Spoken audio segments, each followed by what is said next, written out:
Friendly and safe is how Derek Kraus describes his neighborhood of 3 years. But what happened Thursday night, just feet from this neighborhood watch sign, is nothing short of unsettling. I think I pulled up at like 9:15 and the neighborhood was pretty well barricaded. Dozens of police officers at the corner of Northeast 66th and Flanders responding to reports of a shooting.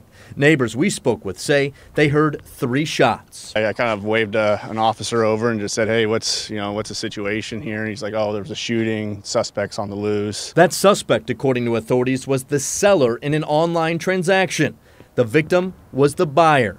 The two were meeting to complete the deal. Yeah, crazy situation. I mean, yeah, it's easy to see how something like that could happen. One of the things we see sometimes with these online sales. Sergeant Pete Simpson says avid users of Craigslist, OfferUp, and Facebook Marketplace, among others, should never meet the buyer or seller in a dark, quiet place like in this case. Instead, we encourage people that are using these online marketplaces to meet the seller or buyer at a very well lit location, someplace maybe during the day where there's lots of people, lots of witnesses. Exercising caution reduces the risk of something going terribly wrong, like we saw Thursday night.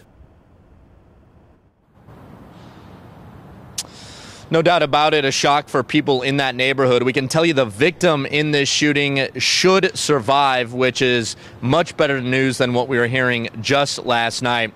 In the meantime, the gunman remains on the loose. Anyone with information should contact the Portland Police Bureau.